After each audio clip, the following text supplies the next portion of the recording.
processo aqui da montagem do painel aqui.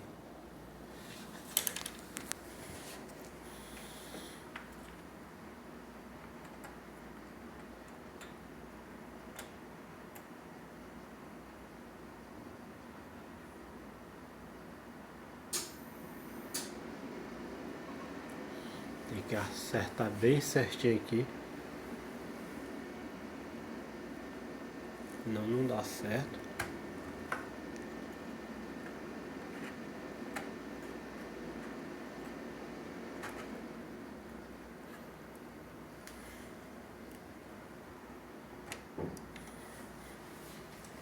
Ok, agora aperta os parafusos.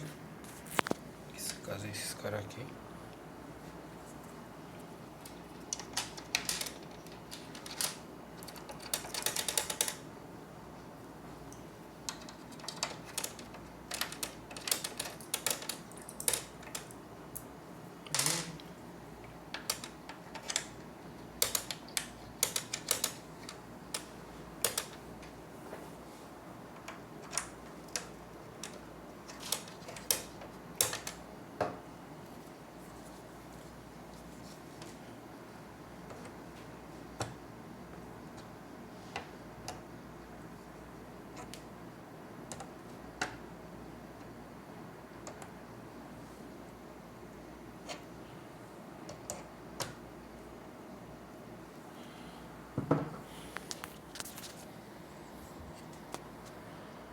Agora conectar essa outra placa aqui.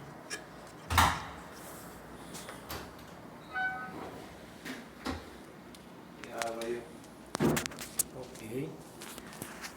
Conectar essa outra placa aqui, tem que alinhar os pinos aqui, bem retinho.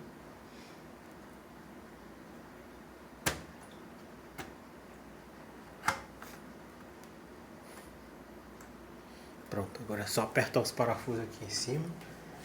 Já é. Daqui a pouco eu mostro. Pronto, parafusada. Agora vamos levar ela para ali.